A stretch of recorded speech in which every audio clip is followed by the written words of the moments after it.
ایک divine intervene کر کے غزوہ بدر کے اندر ہمیں کامیابی دی تھی. اس میں کوئی صحابہ کرام کی بہادری کا اتنا کردار نہیں تھا جتنا اللہ تعالیٰ نے فرشتوں کے ذریعے مدد فرمائی.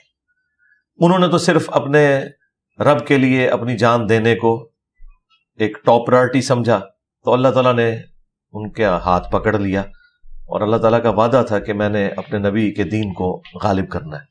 هو الذی ارسل رسولہ بالہدی ودین الحق لیظہرہ علی الدین کلہ.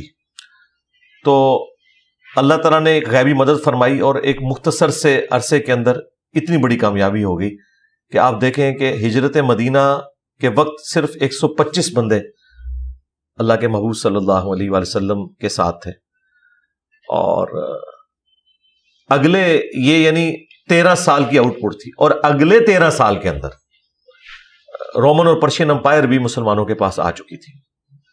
تو نبی الاسلام کی مدنی زندگی تو جنگوں سے ہی عبارت ہے. 2 ہجری میں بدر ہے, 3 میں احد ہے, 5 میں خندق ہے, اور 6 کے اندر صلح حدیبیہ ہو گئی, 7 ہجری میں غزوہ خیبر, 8 میں فتح مکہ, اور 8 ہی میں غزوہ حنین ہوئی, اور 9 میں غزوہ تبوک ہوئی, اور انٹرنیشنل لیول کے اوپر مسلمانوں کی داغ بیٹھ گئی. اور نبی الاسلام کی وفات کے بعد جبکہ حالات و واقعات فیوریبل بھی نہیں تھے صحابہ کرام کے لیے, پھر بھی اللہ تعالیٰ نے غیبی مدد فرمائی. تو اس طرح کا ریپلیکا دوبارہ ہونا یہ آلموسٹ امپاسبل ہے, وہ ایک غیبی معاملات ہیں. بلکہ خود نبی الاسلام کی مبارک زندگی میں آپ دیکھیں, سورہ توبہ میں آیا کہ حنین کے موقع پر جب تمہاری کثرت نے تمہیں تعجب میں ڈال دیا تو تمہیں بھاگنے کی جگہ بھی نہیں ملی. جو آپ نے 313 کی مثال دی, تو نبی الاسلام کی زندگی میں وہ 12,000 کی مثال بھی تو ہے. اس وقت بھی تعداد زیادہ تھی, لیکن صرف 80 بندے نبی الاسلام کے ساتھ رہ گئے. بخاری مسلم میں آتا ہے, باقی تو یعنی آپ کو چھوڑ کے میدان جنگ سے چلے گئے. اس وقت کیا حالات و واقعات تھے. یہاں تو لوگ کہتے ہیں میں تو اپنے نبی کے لیے جان دے دیتا, تو وہ سارے جان دینے والے تھے جو آپ کو چھوڑ گئے. پھر نبی الاسلام نے فرنٹ سے لیڈ کیا, آپ نے اپنے خچر پہ سوار ہو کے آگے بڑھے کفار کے لشکر کی طرف. انا النبی لا کذب انا ابن عبد المطلب, میں نبی ہوں اس میں کوئی شک نہیں, میں عبد المطلب کا بیٹا ہوں اس میں کوئی شک نہیں. اور پھر آپ نے زمین سے ایک مٹھی بھری کنکریوں کی اور کافروں کی طرف یوں پھینکی تو ان کی آنکھیں اندھی ہو گئی. یہ نبی الاسلام کے ساتھ اللہ تعالیٰ کی ایک غیبی تائید آئی تھی. ادروائز غزوہ حنین بھی مسلمانوں کے ہاتھ سے گئی تھی, حالانکہ کثرت تھی, کافروں سے زیادہ تھے تعداد میں. اس کے باوجود بس وہ حالات فیوریبل نہیں ہوئے. ایک تکبر کا جملہ نکل گیا کہ ہم 313 تھے تو غالب آئے تھے, تو آج تو ہماری تعداد بھی زیادہ ہے. تو اللہ تعالیٰ نے کہا پھر تمہیں بھاگنے کی جگہ نہیں ملی. تو جہاں تک آج کا تعلق ہے, آج کے جو حالات و واقعات ہیں, ان میں وہ 313 کی مثال دینا اس لیے بھی غلط ہے کہ اس طرح کے 313 بھی آج نکالنا مشکل ہے. دوسری بات کہ ہمیں کبھی نبی الاسلام نے یہ تعلیم نہیں دیا کہ آپ نے صرف اسباب کے اوپر تکیہ کرنا ہے اور مسبب الاسباب کو چھوڑ دینا ہے, یا صرف مسبب الاسباب کے اوپر تکیہ کرنا ہے اور اسباب کو چھوڑ دینا ہے. دونوں طریقے پیرلل میں دونوں چیزیں لے کے چلے ہیں نبی الاسلام. سورۃ الانفال میں آیا کہ اپنے تیاری رکھو کافروں کے خلاف پلے ہوئے گھوڑوں کے ذریعے, اور ظاہر ہے کہ اس زمانے میں یہی کچھ ہوتا تھا نا, اور آلات جنگ کے ذریعے. پھر بخاری مسلم میں حدیث ہے کہ طاقت پھینکے ہوئے ہتھیاروں میں ہے, آگاہ ہو جاؤ طاقت پھینکے ہوئے ہتھیاروں میں ہے. اس زمانے میں بھی پھینکے ہوئے ہتھیار یعنی منجنیق اور تیر کے ذریعے آپ کتنا بھی کوئی اچھا تلوار چلانے والا ہے, اگر آپ تیروں کی اس کے اوپر بارش کر دیں تو وہ آپ کے قریب بھی نہیں آ سکے گا. اور آج بھی آپ دیکھ لیں, اگر آپ کے پاس پھینکے ہوئے ہتھیار ہیں یعنی میزائل ٹیکنالوجی ہے یا ایئر ڈیفense سسٹم ہے, وہ بھی پھینکے ہوئے ہتھیار ہی ہیں, تو آپ دیکھ لیں طالبان 20 سال تو اس طرح خاری نہ کاٹتے. یہ تو 20 ہفتوں کی جنگ تھی, لیکن امریکہ ڈومیننٹ رہا اپنی اس ایئر سٹرائکس کی وجہ سے. ابھی بھی وہ خود ہی چھوڑ کے گئے ہیں, ادروائز ابھی بھی وہ اس کو کنٹینیو کرتے تو کر سکتے تھے, اور وہ تو ان کی اکنامک پوزیشن ایسی ہوگی کہ وہ اسے کنٹینیو نہیں کر سکے. تو فلسطین میں بھی اب صورتحال تو یہی ہے کہ اسرائیل کے پیچھے یورپ اور امریکہ کھڑا ہوا ہے, اور لوگ کہتے تو ہیں کہ جی ہمارے پاس 74 لاکھ کی فوج ہے سارے اسلامی ملکوں کی ملا کے. تو صرف فوج ہونے سے تو مسئلہ حل نہیں ہوگا جب تک ان کے اندر جذبہ اور جدید ہتھیار نہیں ہوں گے. بہرحال پھر بھی جتنا پریشر بلڈ کرنا چاہیے تھا معذرت کے ساتھ وہ ہمارے مسلمان حکمرانوں نے کیا نہیں ہے, یعنی بالکل ہی بیک فٹ کے اوپر چلے گئے ہیں، سوائے ایک ایران نے جرت دکھائی ہے، یا اس کے بعد ان کو دیکھ کے طیب اردگان نے تھوڑی سی ہمت دکھائی ہے، محمد بن سلمان نے بھی تھوڑی بہت ہمت دکھائی ہے، لیکن ابھی بھی بہت ہمت کی ضرورت ہے۔ تو اس کے لیے مسلمانوں کو تعلیم میں آگے بڑھنا ہوگا جی۔ آپ جن کو 2 کروڑ کہہ رہے ہیں، آپ ذرا نوبیل پرائز کی لسٹ نکالیں تو چوتھا حصہ وہ لوگ ہیں۔ ہاں بالکل ٹھیک ہے، کسی بھی فیلڈ میں، آپ فزکس کی فیلڈ میں دیکھیں، کیمسٹری کی فیلڈ میں دیکھیں، آپ اسٹرونومی کی فیلڈ میں دیکھیں، سوشل سائنسز میں آپ آ جائیں، آپ کو ہر جگہ وہ یہودی نظر آئیں گے ٹاپ کے اوپر۔ تو یہ انہوں نے مقام ارن کیا ہے، یہ ان کو یعنی جھولی میں ڈال کے کسی نے نہیں دیا۔ ہم بھی ارن کریں گے تو ٹھیک ہے، ان کے لیول کے اوپر آ جائیں گے۔ ہم معذرت کے ساتھ نہ تو اپنے دین کے ساتھ مخلص ہیں اور نہ اپنی دنیا کے ساتھ مخلص ہیں، کسی بھی معاملے میں ہم مخلص نہیں ہیں۔ تو یہ ذلت اور خاری خواہ ہمیں کرکٹ کے میدان میں کاٹنی پڑے یا ہاکی کے میدان میں، تو یہ ہمارا مقدر ہے۔ جب کوئی قوم گرتی ہے تو گراوٹ ہر جگہ نظر آتی ہے پھر، اور وہ ہمیں نظر آ رہی ہے۔ سر کس نے کہا تھا کہ پرندوں میں یہ فرقہ پرستی نہیں دیکھی، کبھی مندر پہ جا بیٹھے کبھی مسجد پہ جا بیٹھے۔ سر حیوان کے اندر یہ کانسیپٹ ہے، مطلب اس نے اس تفریق کو نہیں سامنے رکھا۔ آج ہمارے ڈگری ہولڈر جو موفلی ہم سنتے ہیں کہ میں فلاں مدرسے سے یہ ڈگری لے کر آیا ہوں، جن سب کے پاس ڈگری نہیں ہے، وہ ایجوکیٹڈ لوگ جو ہیں وہ تفرقہ واریت کو کیوں پھیلا رہے ہیں، جب پرندے حیوان جو ہیں وہ اس حد تک کانشیس ہیں کہ وہ کیئر نہیں کرتے کہ وہ مندر پہ بیٹھ رہے ہیں یا مسجد میں بیٹھ رہے ہیں۔ دیکھیں ان ڈگری والوں نے تو اپنی جو عزت افزائی کروا لی ہے نا، اگر کسی ڈگری والے سے کراتے تو کم بے عزتی ہوتی، بغیر ڈگری والے سے کروائی، یعنی ڈگری سے مراد ان کے فرقے کی ڈگری۔ ویسے میری ڈگری تو ان سے بہتر ہے، کیونکہ ہمارے بچپن میں جو لوگ ایف ایس سی میں میرٹ نہیں بنا سکے تھے تو وہ مدرسوں میں چلے گئے تھے، ہمارا انٹلیکچوئل لیول بھی ان سے زیادہ ہے، اور پریکٹیکلی ہم نے ثابت بھی کیا کہ ایک پڑھا لکھا بندہ سارے فرقوں کو ناکو چنے جبوا سکتا ہے، یعنی یہ ان کا انٹلیکچوئل لیول آپ دیکھ لیں کیا ہے۔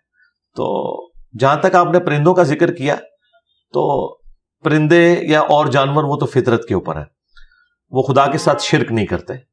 مندر یا مسجد میں جانا، یہ انسانوں کا جانا اور ان کے جانے میں فرق ہے۔ اگر وہ بیٹھتے ہیں تو وہ خواہ مندر میں بھی ہوں، وہ کسی بت کے آگے نہیں جھکتے، وہ خدا کے سامنے جھکتے ہیں اور خدا کی تعریف کرتے ہیں۔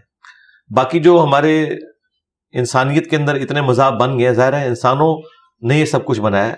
شروع میں تو سب کے سب ایک خدا کے ماننے والے تھے، پھر شیطان کی ہتھے چڑھ کے انہوں نے حق کا راستہ چھوڑا، اور اللہ تعالیٰ نے وقتاً فوقتاً پیغمبر بھیجے ان کی اصلاح کے لیے۔ جن لوگوں نے پیغمبروں کی دعوت قبول کی وہ دنیا اور آخرت میں کامیاب ہیں، اور جن لوگوں نے پیغمبروں سے بغاوت کی تو جہنم کی آگ ان کا مقدر ہونے والی ہے، والعیاذ باللہ تعالی۔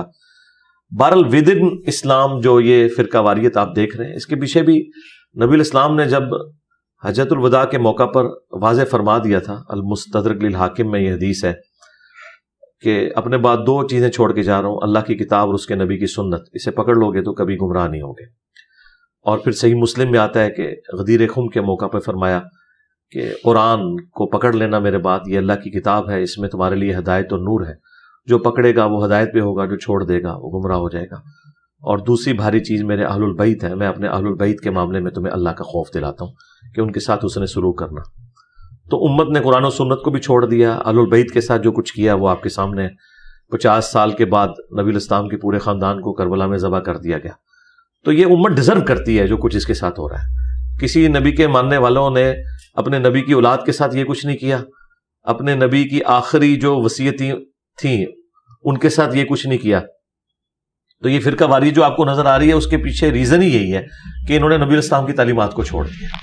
قرآن نے کامن بانڈ بتایا تھا، وَاعْتَصِمُوا بِحَبْلِ اللَّهِ جَمِيعًا وَلَا تَفَرَّقُوا، اللہ کی رسی کو مضبوطی سے پکڑ لینا اور فرقوں میں مت بٹنا۔ اور وہ اللہ کی رسی صحیح مسلم میں آیا کہ وہ قرآن ہے، اور ساتھ اہل بیت کا ذکر آیا کہ ان کے ساتھ حسن سلوک کرنا ہے۔ تو غدیر خم کی حدیث میں قرآن کو اللہ کی رسی کہا گیا۔ اس میں ایک لطیف اشارہ تھا کہ اللہ کی رسی کو مضبوطی سے پکڑ لینا اور فرقوں میں مت بٹنا، مراد یہ کہ تمہاری فرقہ واریت سے بچنے کا راستہ یہ ہے کہ تمہارا کامن بانڈ قرآن ہونا چاہیے۔ اور اس میں وائس ورسا بھی تھا کہ جیسے ہی قرآن کو چھوڑو گے تمہارا شرازہ بکھر جائے گا۔ تو آپ کو نظر آ رہا ہے ڈاکٹر اقبال نے جو یہ شعر کہا ہے، وہ زمانے میں معزز تھے مسلمان ہو کر، اور تم خار ہوئے تارک قرآن ہو کر، جواب شکوہ میں۔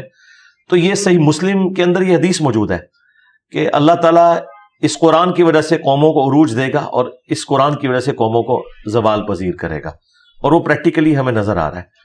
تو جب تک ہم نبی الاسلام کی تعلیمات کی طرف نہیں لوٹتے تو نہ یہ فرقہ واریت کی لعنت سے ہم چھٹکارا حاصل کر سکتے ہیں، اور نہ یہ جو دنیا کی ذلت ہمارا مقدر ہوئی بھی ہے اس سے ہمارا چھٹکارا ہو سکتا ہے۔ دیکھیں بنی اسرائیل میں اللہ تعالیٰ نے ہزاروں انبیاء بھیجے، 3 کتابیں بھیجی، تورات، زبور، انجیل، اس کے علاوہ کتنے صحائف ہیں، لیکن اللہ تعالیٰ نے ان کے اوپر جب ذلت مسلط کی ہے تو وہ آپ دیکھیں وہ ذلت ان کے حصے میں آئی نبی الاسلام کا انکار کرنے کے سبب۔ اللہ تعالیٰ نے کوئی نہیں دیکھا کہ یہ لاڈلی امت ہے، اللہ تعالیٰ نے معزول کر کے بنو اسماعیل کو ان کی جگہ کھڑا کر دیا، اور جب بنو اسماعیل نے غداری کی ہے تو آپ دیکھ لیں آج عربیوں کے پاس مال بھی ہے، سب کچھ ہے، 41 ملکوں کا اتحاد بھی انہوں نے بنایا ہوا ہے، لیکن حالت یہ ہے کہ ایک اتنے سے ملک اسرائیل کا مقابلہ نہیں کر سکتے۔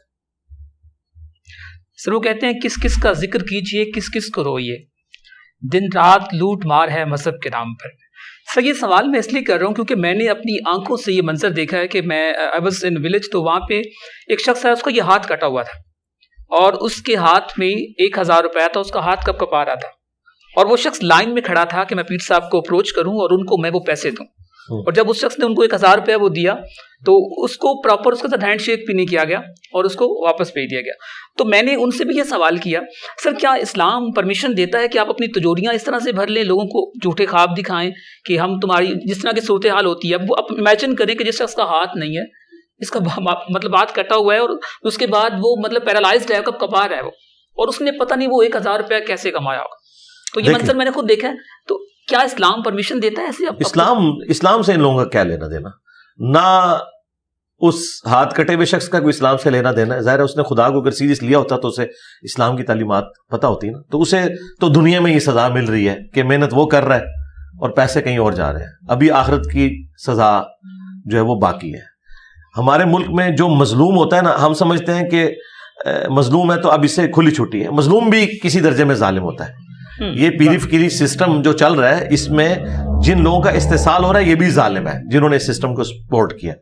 باقی رہ گئے وہ، ان کا تو دھندا ہے، وہ تو عیار اور مکار لوگ ہیں۔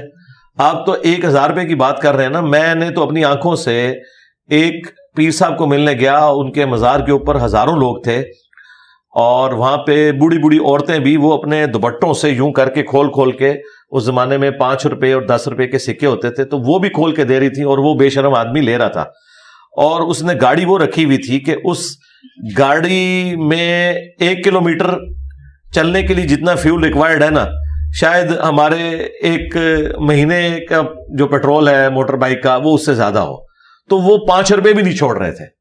تو یہ استحصال ہو رہا ہے دین کے نام کے اوپر۔ دین چونکہ ایک ایسا جذبہ ہے جس کے لیے لوگ اپنی جان بھی دینے کے لیے تیار ہو جاتے ہیں، تو یہ صرف مسلمانوں میں استحصال نہیں ہے، کرسچنز کے اندر آپ دیکھیں جو استحصال ہوا ہے، آپ کہیں گے کہ مسلمان تو شاہی کوئی نہیں ان کے مقابلے میں۔ یعنی آج سے آلموسٹ 500 سال پہلے جو چرچ تھا، ویٹیکن سٹی تو بعد میں بنایا نا انہوں نے، جو رومن چرچ تھا، اس کی حالت یہ تھی کہ یہ لوگ جنت کے سرٹیفکیٹ دیا کرتے تھے مورے لگا کے، پوپ کے سگنیچر ہوتے تھے، اوپر مور لگتی تھی، اتنے پیسے دیں تو آپ کو اس جنت کا ٹکٹ ملے گا، اور لاکھوں میں نہیں کروڑوں میں لوگ ان سے وہ ٹکٹ لیتے تھے۔ شکر الحمدللہ کہ ابھی اس طرح کا سلسلہ یہاں نہیں شروع ہوا۔ اچھا، اور پھر اس میں یہ بھی ہوتا تھا کہ اگر آپ کے جو پرانے مرے ہوئے لوگ ہیں ان کو بخشوانا چاہتے ہیں تو اس کا ریٹ زیادہ ہے، پھر وہ ریٹ زیادہ دیتے تھے۔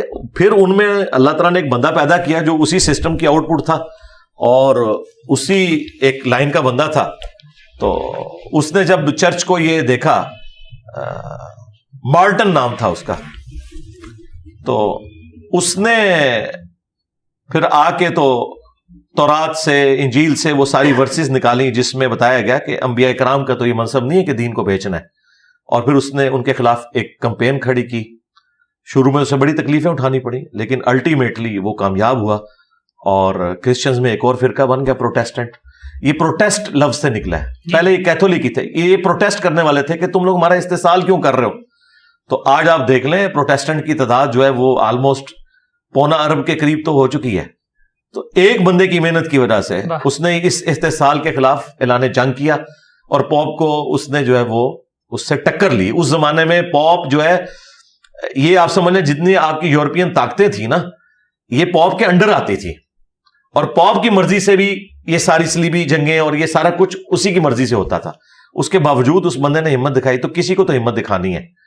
تو وہ پھر ایک فرقے کے طور پہ لانچ ہو گیا. ہم نے اسلام میں جو اس طرح کی کوشش کی ہے وہ فرقے کے طور پہ نہیں ہوئی. ہم نے صرف لوگوں کو بتایا کہ یہ کر رہے ہیں آپ کے ساتھ, آگے آپ نے خود فیصلہ کرنا ہے. ان سے الگ نہیں ہونا, لیکن ان کی شر انگیزیوں سے آپ نے اپنے آپ کو بچا کے رکھنا ہے. نمازیں ان کے پیچھے پڑھنی ہے, چندے ان کو دینے ہیں, انہیں مسلمان تصور کرنا ہے. وہ تو بہت ایکسٹریم پہ چلے گئے نا, وہ تو پھر کیتھولک کو کافر کہنا شروع کر دیا. کیتھولک ان کو کافر سمجھتے ہیں. عقائد و نظریات تو دونوں کے ہمارے نزدیک درست نہیں ہے, لیکن میں آپ کو ایک ایفرٹ کی بات کر رہا ہوں کہ ایفرٹ اگر پٹ کی جائے تو ایک بندہ بھی اس بڑے لیول کی تبدیلی لا سکتا ہے. آج تو ریسورسز ہی اتنے زیادہ ہیں سوشل میڈیا کی وجہ سے کہ آج تو تبدیلی لانے کے لیے آپ کو سال نہیں چند مہینے ریکوائرڈ ہیں. اگر اللہ تعالیٰ کوئی قبولیت دے دے تو یہ معاملات ایسے چل سکتے ہیں. تو ہم نے اسی کے خلاف آواز اٹھائی ہے کہ آپ قرآن پڑھ کے دیکھیں. سورہ الاعراف میں, سورہ ہود کے اندر جب بھی کوئی نبی دعوت دیتا ہے اپنی امت کو تو وہ ایک ہی بات کرتا ہے, یا قوم لا اسألکم علیہ اجرا, میں تم سے اس تبلیغ کے بدلے میں کوئی معاوضہ وصول نہیں کرتا. میرا معاوضہ میرا اللہ جو ہے وہ دینے والا ہے, میرا اجر میرے اللہ کے حضور پکا ہے. اور یہاں بات ہی چندوں سے اور پیسوں سے شروع ہوتی ہے, اور کوئی موقع نہیں جانے دیتے کہ یہ لوگ آپ کا چندہ ہتھیار لیں, بھلے وہ مستحقین تک نہ بھی پہنچے. اب تو این جی اوز بھی بنا لی ہوئی ہیں, یہ شکر کرتے ہیں کہیں پہ کوئی فساد ہو کشمیر میں یا فلسطین میں, یہ پھر اپنے اکاؤنٹ نمبر شیئر کروانا شروع کر دیتے ہیں. زلزلہ آ جائے تو ان کی چاندی ہو جاتی ہے, کیونکہ زلزلے میں اگر یہ 10 کروڑ اکٹھا کریں گے تو کوئی چند لاکھ لگا دیں گے ان پہ, باقی ان کی جیبوں میں جائیں گے. تو یہ اس طرح کے ڈیزاسٹرز کے اوپر بڑے خوش ہوتے ہیں کہ چلو یار ہماری روزی روٹی کھل گئی. سر ابھی آپ نے جنت کے ٹکٹ کی بات کی, وہ تو چلے نان مسلم تھے.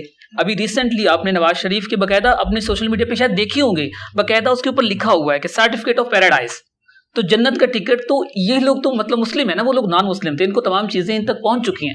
میرے خیال میں جتنا آپ نے کام کیا ہے, شاید کوئی شخص, کوئی بچہ پاکستان میں ایسا ہوگا جس کو اگر آپ کہیں کہ محمد علی مرزا, اچھا وہ انجینئر محمد علی مرزا, یعنی اس لیول پہ تو کیا ان لوگوں تک یہ بات نہیں پہنچی, اور یہ صرف اور صرف اپنے سیاسی مفادات کے لیے انہوں نے باقاعدہ طور پہ سوشل میڈیا پہ وہ ابیزاں کی ہیں وہ سرٹیفکیٹ آف پیراڈائز, اور وہ بڑے فخر کے ساتھ ان کو وہ دے رہے ہیں.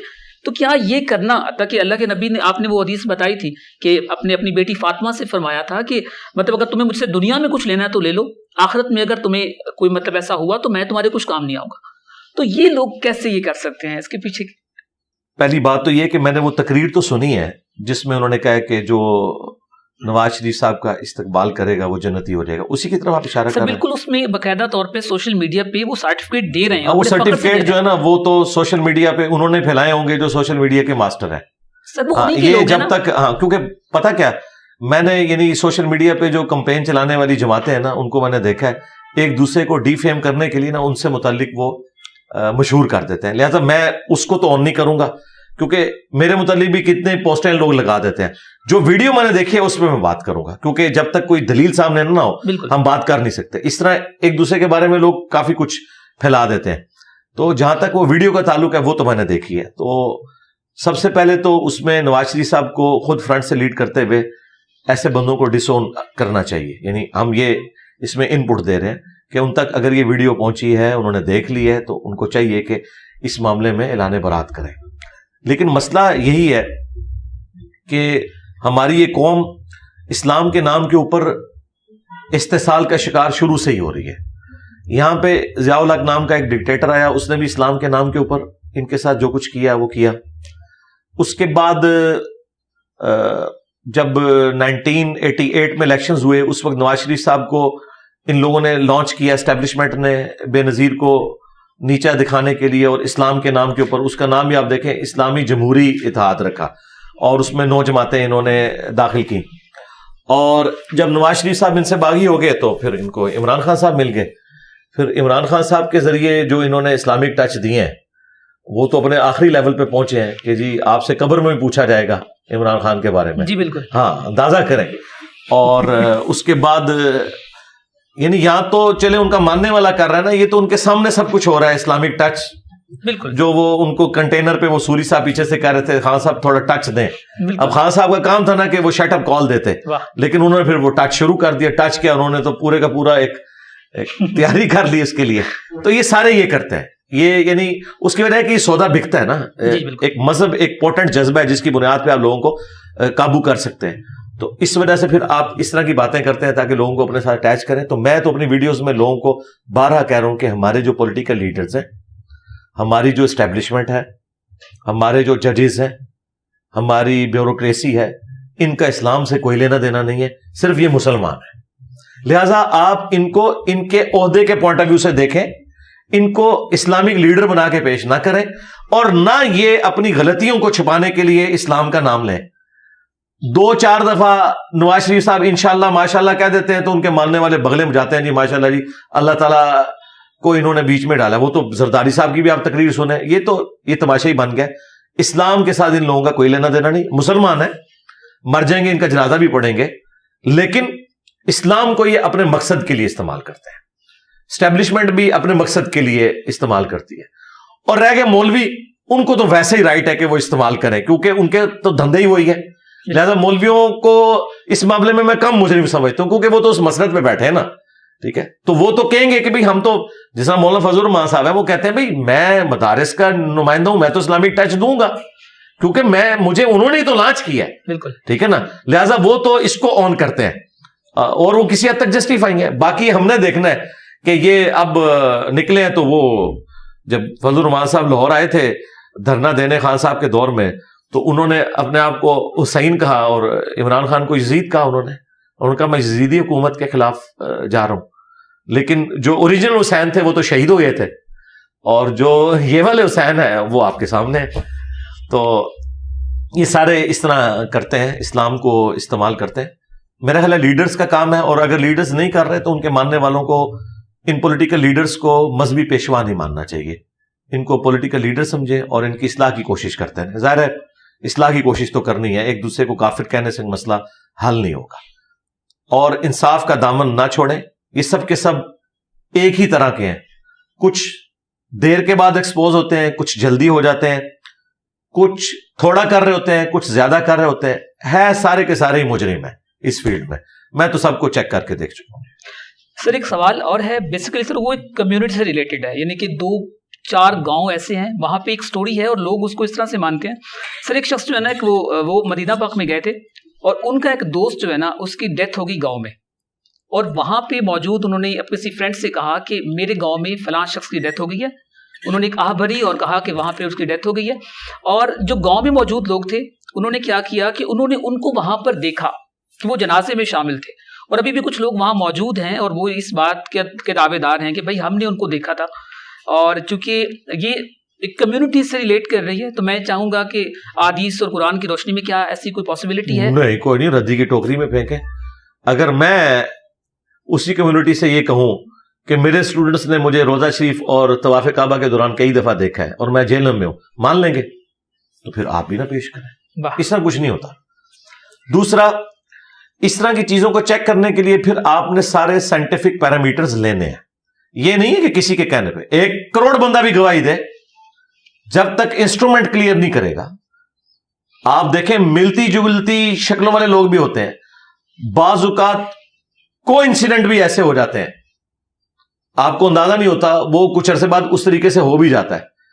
اس طرح آپ انالیسس کسی چیز کا نہیں کرتے. یہ انالیسس اسی طریقے سے ہے کہ میں آپ کو سگریٹ کے نقصان بتا رہا ہوں اور آپ تھوڑی دیر بعد پوری تقریر سن کے یہ کہیں کہ ہمارے محلے میں ایک 90 سال کا بابا ہے, وہ تو ینگ ایج سے سگریٹ پی رہا ہے, اس کو تو کچھ نہیں ہوا. تو میں آپ کو کہوں گا میرے بھائی, آپ نے ایک بندے کو دیکھ کے فیصلہ نہیں کرنا, آپ نے 1000 بندے کنسیڈر کرنے ہیں جو سگریٹ پینے والے ہیں. تو آپ کو پتا چلے گا شاید وہ ایک ہی بابا بچا ہے, باقی سب 50 سے پہلے ایکسپائر ہو چکے تھے. بالکل اس طرح اسٹیٹسٹیکل انالیسس کیا جاتا ہے. یہ جو اس طرح کے دعوے کرتے ہیں نا, تو ٹھیک ہے پھر ہم چیک کریں گے نا. چیک کرنے کے لیے کاؤنٹر ویریفیکیشن ہوگی. یہ کہتے ہیں کہ جی ہمارے بزرگ جو ہیں وہ انہوں نے حکم دیا دیوار کو, تو دیوار چل پڑی. تو بھائی بزرگ مر تو نہیں گئے, نکالیں ان کو, چلا کے بتائیں, مسئلہ حل ہو جائے گا. ہمارے تو کئی پرابلمز ہیں, ہم کہتے ہیں آئیں سامنے پاکستان کی بجلی پوری کریں, اسی طریقے سے IMF کا قرضہ اتاریں. وہ لوگ جو کہتے ہیں ہم مصلح اٹھاتے ہیں تو سونے کی کانیں نیچے ہوتی ہیں, تو آئیں ایک بزرگ لے کے آئیں جو یہ مسئلہ حل کریں ہمارا, جو ان کے دعوے ہیں. اللہ کا اس طرح کا کوئی دعویٰ نہیں ہے. اللہ نے دنیا کو اسباب کے ساتھ جوڑا ہے. کسی آیت حدیث میں یہ نہیں آیا کہ 10 دفعہ سبحان اللہ پڑھ لو تو تمہاری پیاس مٹ جائے گی, 100 دفعہ دروشی پڑھ لو تو تمہیں کھانا پینے سے اللہ تعالیٰ بے نیاز کر دے گا. نہیں, وہ اللہ تعالیٰ نے دنیا کو اسباب کے ساتھ جوڑا ہے. دیکھیں بخاری مسلم میں آیا ہے کہ غزوہ خندق کے موقع پر بھوک کی وجہ سے صحابہ کرام نے پیٹ پہ پتھر باندھے ہوئے تھے, تو نبی علیہ السلام نے جب اپنا کرتا اٹھایا تو آپ کے پیٹ مبارک کے اوپر بھی پتھر باندھے ہوئے تھے. تو نبی علیہ السلام بھی بھوک کی تکلیف کی وجہ سے یہ کر رہے تھے نا. تو دنیا کو اللہ نے اسباب کے ساتھ جوڑا ہوا ہے. بخاری مسلم میں آتا ہے کہ جب نبی علیہ السلام غار ہرا جاتے تھے تو سیدہ ختیجہ ان کو ٹفن میں کھانا باندھ کے دیتی تھی. یہ کہتے ہیں ہمارے بزرگ 40 سال تک جنگلوں میں رہے اور کچھ کھایا پیا نہیں. نبی علیہ السلام تو تھوڑی دیر کے لیے غار ہرا جا رہے ہیں تو ان کی بیوی ان کو کھانا باندھ کے دے رہی ہیں. اس کا مطلب ہے یہ ہمیں یہ کہنا چاہتے ہیں کہ ہمارے بزرگوں کا مرتبہ نبی علیہ السلام سے زیادہ ہے. یہ سب کچھ جھوٹ بول رہے ہیں. کاؤنٹر ویریفیکیشن کروانے کے لیے اس کو سائنٹیفکلی ثابت کرنا ہوگا, ادروائز ہم نہیں مانیں گے. ہاں, جو چیزیں قرآن و سنت میں رپورٹ ہوئی ہیں ان کو ہم معجزے کے طور پر مانتے ہیں. مثلا حضرت عیسیٰ علیہ السلام کو اللہ تعالیٰ نے بغیر باپ کے پیدا کیا. آپ کوئی کہ قرآن میں چونکہ یہ لکھا ہوا ہے اور آپ کے کسی دوست کا تعارف کروایا جائے کہ یہ ہیں جو بغیر باپ کے پیدا ہوئے ہیں, تو اس دور میں اس کو گالی سمجھا جائے گا یا فضیلت؟ بالکل. بس اسی طریقے سے جب یہ اپنے بابوں کی کرامتیں ہمیں بتاتے ہیں نا تو ہمیں اتنی ہنسی آتی ہے کہ جیسا کہ جب کسی کا تعارف کروایا جائے کہ اس کا باپ کوئی نہیں ہے. اور مثال حضرت عیسیٰ کی دی جائے, مثال تخت بلقیس کی دے رہے ہیں جو قرآن میں رپورٹ ہوا ہے, اور باتیں اپنے بزرگوں کی بتا رہے ہیں. تو ہم نے ان کو کہا تھا آپ اسٹیچو آف لبرٹی غائب کریں امریکہ سے اور لا کے مارگلا ہلز کے اوپر رکھیں, وائٹ ہاؤس کو امریکہ سے غائب کریں, لائیں مارگلا ہل پہ رکھیں, ہم مان لیں گے کہ آپ یہ کر سکتے ہیں. لیکن پرانی باتیں ان کو اپنے بزرگوں کی سٹوریاں آپ پاکستان میں دیکھیں 1965 میں پنجاب میں درجنوں بابوں کے بارے میں مشہور ہے کہ انہوں نے اپنے اپنے پل بچائے ہیں. یہ ہمارے جیلم کا پل ہے, ادھر بھی ایک سٹوری مشہور ہے. سیم سٹوری آپ کو سیالکوٹ کے پل کے بارے میں ملے گی, اسی سے ملتی جلتی سٹوری آپ کو اٹک کے پل کے بارے میں ملے گی, اور داتا دربار کے بارے میں لاہور کے پل کی ملے گی. اچھا, اب دیکھ لیں اللہ تعالیٰ نے ان لوگوں کو ایکسپوز کرنا تھا. چند سال پہلے داتا دربار پہ آ کے ایک بندہ بم پھاڑ کے چلا گیا, 55 لوگ شہید ہو گئے. تو وہ بزرگ جو ڈائی مار کے پل سے جا کے کیچ پکڑتے تھے, ان کو ہاتھ میں یوں کیچ پکڑایا گیا, پکڑا نہیں گیا, بلکہ الٹا سارے بندے وہاں پہ شہید ہو گئے. تو اس کا مطلب ہے یا تو بزرگ ریٹائر ہو گئے ہیں, یا بزرگوں نے اپنی ڈیوٹی کرنی چھوڑ دی ہے, یا بوڑھے ہو گئے ہیں, یا ان کی صلاحیت چھین گئی ہے, یا پھر انجینئر صاحب کی بدوا لگ گئی ہے ان کو, اور یا پھر یہ کہ سب کچھ جھوٹ تھا. ایسا نہیں ہوتا, ایسا تو نہیں ہوتا. سر, انٹی تقلید جو لفظ ہے اس کا مفہوم کیا ہے بیسیکلی, اور لوگ کس طرح یہ قوموں کے عروج و زوال میں اس کا سبب بنتی ہے؟ تقلید کا مطلب یہ بغیر دلیل کے کسی کی بات کو ماننا. تو اسلام میں تو اندھی تقلید ہے ہی نہیں ہے. نبی علیہ السلام کی اندھی تقلید نہیں ہے, باقی تو چھوڑ دیں. واہ. سورہ یوسف میں ہے کہ اے نبی تم فرماؤ کہ میں اور میرے اصحاب پوری بصیرت کے ساتھ اس دین کے اوپر چل رہے ہیں, اندھے بن کے نہیں. ٹھیک ہے, بخاری مسلم میں حدیث ہے, نبی صلی اللہ علیہ وآلہ وسلم نے ایک قافلہ روانہ کیا اور ان پہ ایک انصاری صحابی کو امیر بنایا. راستے میں اسے غصہ آیا اپنے سب آرڈینیٹس کے اوپر, تو اس نے حکم دیا کہ آگ کا ایک الاؤ جلاؤ بہت بڑا. جب وہ جل گیا تو اس نے کہا کہ دیکھو میں تمہارا امیر ہوں, اور نبی علیہ السلام نے فرمایا تھا میرے مقرر کردہ امیر کی اطاعت میری اطاعت ہے, اور میری اطاعت اللہ کی اطاعت ہے, اور میرے مقرر کردہ امیر کی نافرمانی رسول اللہ کی نافرمانی, اور وہ اللہ کی نافرمانی ہے. میں تمہیں حکم دیتا ہوں کہ آگ میں چھلانگ مارو. انہوں نے کہا کہ آپ ہمارے امیر ضرور ہیں لیکن آپ کی یہ بات نہیں مانے. یعنی اندھی تقلید نہیں, اندھی تقلید کسی صحابی کی بھی نہیں ہو سکتی, اس صحابی کی جس کو رسول اللہ نے مقرر کیا ہو. اچھا, اب وہ صحابہ نے کہا کہ ہم آگ سے بچنے کے لیے ہی تو رسول اللہ صلی اللہ علیہ وآلہ وسلم پر ایمان لائے تھے, اور تو ہمیں دوبارہ اسی آگ میں پھینک رہا ہے, یہ تیرا حکم ہم نہیں مانیں گے. واپسی پہ نبی علیہ السلام کو انہوں نے شکایت لگائی. اللہ کے محبوب علیہ السلام نے فرمایا کہ اگر تم اپنے امیر کی وہ بات مان لیتے نا تو سیدھے جہنم کی آگ میں جا کے نکلتے. مخلوق کی اطاعت معروف میں ہے, منکر میں نہیں ہے. اللہ کی معصیت میں مخلوق کی اطاعت نہیں ہے. یہ اس موقع پہ نبی علیہ السلام نے اینڈ پہ فرمایا کہ صرف اچھے کاموں میں آپ اطاعت کرو گے, برائی میں مخلوق کی اطاعت نہیں کرنی. مجھے بتائیں, اگر صحابہ کرام بھی کوئی غلط حکم دیں قرآن و سنت کے خلاف, اور عام صحابی نہیں جس کو نبی علیہ السلام نے امیر مقرر کیا ہو, تو اس کی بات بھی آپ نے قرآن و سنت کے خلاف نہیں ماننی. تو امام, بزرگ, بابے تشائی کوئی نہیں. یہی تو ہم کہہ رہے ہیں, نبی کے جیسا ہے ہی کوئی نہیں, بابے تشائی کوئی نہیں. یہ کمپیرزن کی بات ہو رہی ہے. تو اندھی تقلید نے تو بیڑا غرق کیا ہے. حجت اللہ البالغہ شاہ ولی اللہ دہلوی نے کتاب لکھی ہے, اور یہ اتنی بڑی پرسنالٹی ہیں کہ انہیں بریلوی, دیوبندی, اہل حدیث تینوں مجدد مانتے ہیں. 12ویں صدی کا 1176 ہجری میں یہ فوت ہوئے ہیں, آج 1445 چل رہا ہے. تو انہوں نے حجت اللہ البالغہ میں جو امت کی گمراہی کے اسباب لکھے ہیں نا, ان میں ٹاپ آف لسٹ لکھا ہے کہ اماموں کی, بزرگوں کی اندھی تقلید نے امت کو یہاں تک پہنچایا ہے. اس میں اماموں کا قصور نہیں. جس طرح جیزس کرائسٹ کے بارے میں اگر کرسچنز نے ڈیوینٹی کلیم کی ہے, تو جیزس کرائسٹ کا کوئی قصور نہیں عیسیٰ ابن مریم کا, وہ تو وجیہن فی الدنیا والآخرہ ومن المقربین ہے. لیکن کرسچنز کو تو ہم کہیں گے نا کہ تم نے اپنے پیغمبر کا راستہ چھوڑ دیا ہے, پیغمبر کی تو یہ تعلیمات نہیں تھی. تو وہ بھلے اسے پیغمبر کی گستاخی سمجھیں, لیکن ہم ان کو بتائیں گے اس طریقے سے, یہ بھلے سے اماموں کی گستاخی سمجھیں, لیکن ہم انہیں بتائیں گے کہ بھائی اماموں کی یہ تعلیمات نہیں تھی کہ آپ نے قرآن و سنت کے مقابلے پہ ان کی طرف کو منسوب فتویٰ مان لینا ہے, یا ان کے لمیٹڈ ریسورسز کی وجہ سے جو انہیں بات سمجھ آئی, اور انہیں ساتھ یہ فرما دیا کہ یہ ہمارا فتویٰ ہے, اگر قرآن و سنت کے خلاف یہ ہوا, مستقبل میں کوئی ایسی حدیث تم تک پہنچی, اس زمانے میں ریسورسز تو نہیں تھے, تو ہمارا فتویٰ چھوڑ دینا. اور پریکٹیکلی اس وقت بھی فقہ حنفی میں آلموسٹ 60% مسائل وہ ہیں جو امام حنیفہ کے شاگردوں نے مرتب کیے ہیں, جس میں انہوں نے اپنے استاد سے اختلاف کیا کیونکہ ان تک احادیث نہیں پہنچی ہوئی تھی. امام حنیفہ رحمۃ اللہ علیہ ان چیزوں کو کسی اور نظر سے دیکھتے تھے. ان کے شاگردوں کو جب بعد میں پتا چلا, مثلا شوال کے 6 روزے امام حنیفہ اسے بدعت سمجھتے تھے, امام مالک بھی. آج ہمارے پاس بخاری کو چھوڑ کے باقی 5 کی 5 کتابیں مسلم, ترمذی, ابو داؤد میں موجود ہے کہ جو شوال کے 6 روزے رکھے اسے پورے سال کے روزوں کا ثواب ملے گا رمضان کے بعد.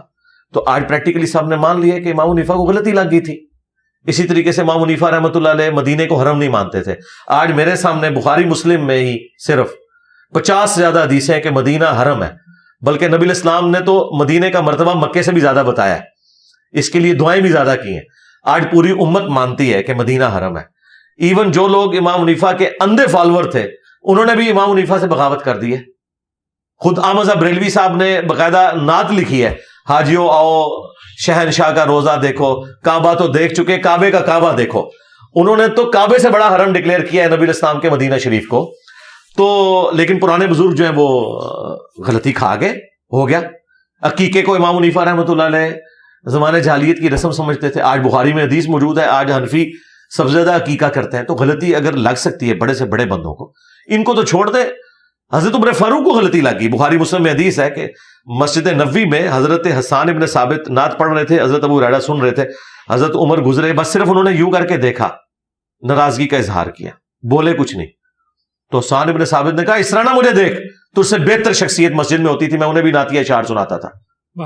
تو انہوں نے کہا گواہ, انہوں نے کہا یہ ابو ہریرہ سے پوچھیں. ابو ہریرہ نے کہا کہ جی امیر المومنین, نبی علیہ السلام نے نہ صرف نعت سنی بلکہ آپ نے ان کے لیے دعا کی کہ اللہ روح قدس کے ذریعے حسان کی مدد فرما, جس طرح تو نے عیسیٰ ابن مریم کی مدد کی تھی. وَأَيَّدْنَاهُ بِرُوحِ الْقُدُسِ. تو حضرت عمر جو ہیں وہ وہاں سے چلے گئے. یعنی اس واقعے سے آپ کو یہ پتا چلا کہ حضرت عمر کی بھی اندھی تقلید نہیں ہو سکتی. نمبر 2, حضرت عمر جیسے بندے سے بھی اتنی بڑی حدیث چھپی رہ گئی, جو یہ کہتے ہیں ہمارے بزرگوں کو نہیں پتا جو انجینئر بتاتا ہے. بھائی اگر حضرت عمر سے چیز چھپی رہ سکتی ہے تو تمہارے امام بزرگ تو شاہی کوئی نہیں. نمبر 3, حضرت عمر نے کوئی اکڑ نہیں دکھائی. جب انہیں حدیث پہنچی تو انہوں نے یہ بھی نہیں کہا کہ میں خلیفہ راشد ہوں, علیکم بسنتی و سنت الخلفاء الراشدین المہدیین. ان کو پتا تھا کہ یہ انہی معاملات میں جہاں میں قرآن و سنت کے مطابق چلوں گا, جہاں میں اس سے ہٹوں گا تو پھر میرا کوئی روب نہیں, میری عزت ہی اس کی وجہ سے ہے. یہی ہم نے ان کو کہا ہے کہ یار دیکھو تمہارے بابوں نے عزت اویل کی تھی اللہ اور اس کے رسول کے نام کے اوپر. اگر وہ اللہ رسول کے ساتھ غداری کرتے تو ان کی عزت کیا, ان کا تو ایمان بھی مشکوک ہو جائے گا. اور یہ وہ لوگ ہیں جنہوں نے اللہ رسول کے ساتھ وفاداری کی. ہم نے ان کی کتابیں بھی ان کی وفات کے 1200 سال بعد اپنے ٹیبل پہ رکھی ہے. اگر وہ خود آ جائے امام بخاری امام مسلم تو ہم انہیں اپنی آنکھوں پہ بٹھائیں گے, کیونکہ یہ وفادار لوگ ہیں. ان کی لیگیسی ان کی اولاد آگے نہیں لے کے چلی. ان کی کوئی آپ سمجھ لیں آؤٹ لیٹ نہیں تھی جو چلی ہے. میرے ساتھ تو ان کا رشتہ بھی کوئی نہیں ہے, لیکن آج دنیا میں کروڑوں انسان انہیں کتنی محبت سے دیکھتے ہیں. اللہ نے ان کا نام روشن کر دیا. جو بخاری میں حدیث ہے کہ جب اللہ تعالیٰ کسی بندے سے محبت کرتا ہے تو جبرائیل کو کہتا ہے اناؤنسمنٹ کرتے ہیں, پھر دنیا ان سے محبت کرنا شروع کر دیتی ہے. اس کا یہ مطلب نہیں کہ جس کے ساتھ بھی دنیا اٹیچ ہو جائے تو ولی اللہ ہے, ورنہ تو غلام احمد قادیانی دجال کے ساتھ بھی ملینز آف پیپل جو ہے وہ عقیدت رکھتے ہیں. نہیں, وہ جینون بھی ہو, یہ بات ضروری ہے. ورنہ ہر کوئی کہتا ہے جی وہ جناب فلانے دربار کے اوپر اتنی دنیا اکٹھی ہوتی ہے. بھائی گرو نانک کے مزار کے اوپر بھی اتنی دنیا جمع ہوتی ہے, تو جاؤ پھر سیکھو جاؤ. اس طرح تو نہیں ہوگا. سر یہ آج کل کے جو بھی مدارس ہے ان کی تمام صورتحال آپ کے سامنے ہے. اگر آپ اپنے بچے کو عالم دین بنانا چاہیں, یا کوئی شخص بھی یہ خواہش کرے, لوگوں کی خواہش ہوتی ہے میرا بیٹا جو ہے وہ عالم دین ہو, تو کیسے وہ عالم دین بن سکتا ہے؟ اللہ کا شکر ہے بہت کم لوگ ہیں جن کی اس طرح کی خواہش رہ گئی ہے کہ وہ اس طرح کے علماء دین کو سمجھتے ہیں کہ ہم بنائیں. وہ چاہتے ہیں پڑھا لکھا ہونا چاہیے, پڑھا لکھا عالم دین ہو جو لوگوں کو دین سکھائے, فرقہ واریت نہ سکھائے. رہ کے مدارس تو میری نظر میں تو کوئی ایسا مدرسہ نہیں ہے جو عالم دین بنا کے نکالے. ہاں, بریلوی عالم دین, دیوبندی عالم دین, پھر عالم دین نہیں کہنا چاہیے اسے, عالم بریلویہ یعنی بریلویت کا عالم, عالم دیوبندیہ, عالم وہابیہ, عالم شیعہ, یہ تو ہے عالم دین. بھائی یہ بہت مشکل بات ہے. اس کے لیے سب سے پہلے تو یہ ہے کہ آپ اپنا انٹلیکچوئل لیول رائز کریں, تعلیم حاصل کریں, اس کے بعد کتابوں کے ساتھ اپنے آپ کو جوڑیں, اور پھر جب آپ کتابوں کے ساتھ جوڑیں ایک دفعہ خود سٹڈی کریں تو ایمانداری کے ساتھ آپ کسی مدرسے میں بھی چلے جائیں. اول تو آپ کو داخلہ ہی نہیں کسی نے پھر دینا, ان کو پتا چل جائے گا یہ ہم سے اوپر ہو گیا. اور یہ ہمارے اسٹوڈنٹس کے ساتھ ہوا ہے. وہ جب انٹرویو لیتے ہیں تو وہ جب وہ اتنی بات کرتے ہیں نا جی ہم قرآن و سنت کی بات مانیں, کہتے ہیں لے جو ہے باقی منڈا بھی خراب کرے گا جی, ٹھیک ہے, وہ گالی سمجھتے ہیں اسے. تو بہرحال یہ کہ کسی مدرسے کے پاس بھی جائیں آپ کو ڈگری ضرور مل جائے گی, لیکن علم وہ آپ نے خود ہی حاصل کرنا ہے. کتنے علماء ہمارے اسٹوڈنٹس ہیں مدینہ یونیورسٹی میں, وہاں سے پڑھ کے فارغ ہوئے ہیں, یہاں کے انہیں پتا چلا ہے کہ غدیر خون کی حدیث بھی کوئی ہوتی ہے. یہ مسائل کیا تھے, اختلافی موضوعات کے بارے میں انہیں پتا نہیں ہوتا. تو بہتر یہ کہ آپ لوگوں کو بتائیں کہ آپ اپنی جو دنیاوی تعلیم جسے آپ کہتے ہیں, ہمارے نزدیک تو سائنس کی تعلیم بھی دینی تعلیم ہے, وہ حاصل کریں. پیرلل میں جن لوگوں نے ویلیو ایڈیشن کر کے, بڑے بڑے علماء نے دین کو ٹرانسلیٹ کر دیا ہماری نیٹو لینگویج کے اندر, اس سے آپ استفادہ کریں. احمد بریلوی صاحب, اشرف تھانوی صاحب نے ترجمے قرآن کے اس لیے نہیں کیے کہ انہوں نے اس سے پیسے کمانے تھے, انہوں نے اس لیے کیے کہ تاکہ ہم پبلک تک ان کی نیٹو لینگویج میں قرآن پہنچا دیں. تو جس طرح صحابہ کرام ان پڑھ تھے لیکن ان کی زبان میں تھا قرآن, انہیں سمجھ آ گیا. آج قرآن و سنت آج کے مسلمان کو بھی سمجھ آ جائے گا. ہاں جہاں کوئی دقیق مسائل ہوں آپ علماء کی طرف رجوع کریں, لیکن ایک فرقے کے عالم کی طرف نہیں. سب کی بات سنیں, پھر اپنے دماغ کو یوز کریں, آپ کو خود ہی پتہ چل جائے گا کون صحیح بات کر رہا ہے کون غلط. تو اگر آپ نے ڈگری لینی ہے پھر ایک مدرسے کی نہ لیں, سارے مدارس کی ڈگریاں لیں. ادروائز آپ قرآن و سنت کو اسٹڈی کریں, جہاں آپ کی ہرڈل آئے آپ جا کے علماء سے پوچھیں. آپ اگر عربی بھی سیکھ لیں, سب کچھ کر لیں, الٹیمیٹلی مجھے بتائیں ایک بندہ کہ میں عربی میں پی ایچ ڈی کر رہا ہوں اور وہ یہ کہ میں احمد بریلوی سے بہتر قرآن کا ترجمہ کر سکتا ہوں, تو کیا کروڑوں بریلویوں میں سے کوئی ایک بھی ماننے کے لیے تیار ہوگا؟ تو پھر ڈگری کا اینڈ رزلٹ تو یہ نکلا کہ وہ کہتے ہیں نہیں احمد بریلوی قرآن صحیح سمجھتے ہیں. تو ٹھیک ہے, پھر ڈگری کے چکر بڑے ہوئے ڈائریکٹ کنزور ایمان ترجمہ ان کا پڑھ لیتے ہیں, اور اس میں بھی لکھا ہے ایاک نعبد و ایاک نستعین.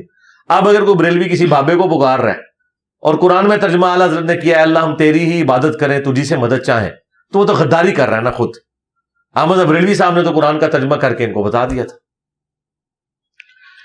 سر اگلا سوال یہ ہے کہ سر ہمارے ہاں پاکستان میں تقریباً 80% جو بچے ہیں نا, یعنی اتنے مسالک بن چکے ہیں کہ وہ ڈیسائیڈ ہی نہیں کر پاتے کہ رائٹ وے کون سا ہے, کیونکہ کچھ اس کے پیرنٹس کا جو ایک بلیف ہے وہ اسے اس پہ فورس کریں گے. فار ایگزامپل اگر آپ کو دیکھے کسی نے رفع یدین کرنا شروع کیا تو اس کے پیرنٹس اگر وہ نہیں ہے تو وہ اسے فورس کریں گے, بلکہ اس کو باقاعدہ طور پہ غصے سے منع کریں گے. تو سر یہ جو اتنا, اس کا کیا سولوشن ہو سکتا ہے؟ سولوشن ہے وہی جو کر رہے ہیں, سلو اینڈ اسٹڈی یہ چینج آئے گی, اور وہ آ رہی ہے. اب میرے بھائی جو آج کی ینگ جنریشن ہے, آپ اس کے ساتھ آرگومنٹ کے بغیر بات ہی نہیں کر سکتے. کب تک بدماشی کریں گے؟ میٹرک لیول تک زیادہ سے زیادہ. کالج یونیورسٹی کے اسٹوڈنٹس ماں باپ کی کوئی بات سننے کے لیے تیار ہے؟ تو ماں باپ نے اگر اپنی عزت بچانی ہے نا, تو یا تو خود قرآن و سنت کا علم حاصل کریں اور کاؤنٹر ویریفائی کر کے ان کے ساتھ آرگومنٹ کریں. اگر بچے غلط لائن پہ ہوئے تو ان کو وہ ٹھیک کر سکتے ہیں, اور اگر وہ خود ہے تو ان کو اپنے آپ کو ٹھیک کرنا ہوگا, ورنہ اولاد ان کی گئی. انجینئر صاحب نے کسی کا کوئی بچہ نہیں چھوڑنا, یہ بالکل یاد کریں, اس بات کو اپنے دماغ میں بٹھا لیں کہ یہ سارے بچے آپ کے ہیں لیکن یہ ہیں ہمارے ہیں انشاءاللہ, کیونکہ یہ علم کی دنیا ہے. علم کی دنیا میں پھر آپ کچھ بھی نہیں کر سکتے. دیکھیں چرچ نے گلیلیو کی ذمہ داری لگائی تھی. گلیلیو ایک پادری تھا, نیوٹن کا استاد, یعنی فزکس کی دنیا میں یہ آپ سمجھ لیں بابا ہے اپنی فیلڈ کا, پادری تھا, ٹھیک ہے, اور ڈیوٹی اس کی لگائے گی کہ تو بہت ذہین آدمی ہے, تو یہ جو نئے نئے کوپرنیکس نے فتنہ کھڑا کیا ہے اور باقی جو سائنٹسٹ نے کہ زمین جو ہے وہ گول ہے اور ان کی انجیل ٹیمپرڈ فارم میں کہہ رہی ہے چپٹی ہے, تم نے یہ چیز ثابت کرنی ہے کہ یہ چپٹی ہے اور یہ ثابت کرنا ہے کہ زمین ساکن ہے اور زمین سورج کے گرد نہیں, سورج زمین کے گرد گھوم رہا ہے. اس کی ڈیوٹی انہوں نے لگائی. وہ چرچ میں انٹر ہوا تو اس نے نا, وہ چرچ میں نا ان دنوں بڑی بڑی لالٹینیں جو فانوس آویزاں ہوتے تھے اور اس کے آگے انہوں نے شیشے لگائے ہوتے تھے. اس نے وہ شیشے سے دیکھا تو اسے وہ جو پیچھے شعلہ تھا نا وہ بڑے سائز کا نظر آیا. اس سے اس کا آئیڈیا کلک ہوا کہ دوربین بنائی جا سکتی ہے چیزوں کو دور سے دیکھنے کے لیے, اور اس طریقے سے اس نے پھر دوربین بنائی. دوربین جب اس نے بنائی اور اس نے اجرام فلکی کو اپنی آنکھوں سے دیکھ لیا اور سارے سٹارز اور سیارے یہ سارے جب دیکھنے شروع کیے, ان کی موومنٹ کا اس نے مشاہدہ کیا, تو اس نے بغاوت کر دی. اس نے کہا بھائی میں نے دیکھ لیا, میں کیسے مان لوں کہ یہ ہے اس طرح. اس کے پھر قتل کے فتوے جاری ہوئے. وہ تو خیر آہستہ آہستہ کر کے کسی طریقے سے اس کی بچت ہوئی, لیکن وہ پھر اس طرح سلسلہ چلا. تو کعبے کو مل گئے پاسباں صنم خانے سے.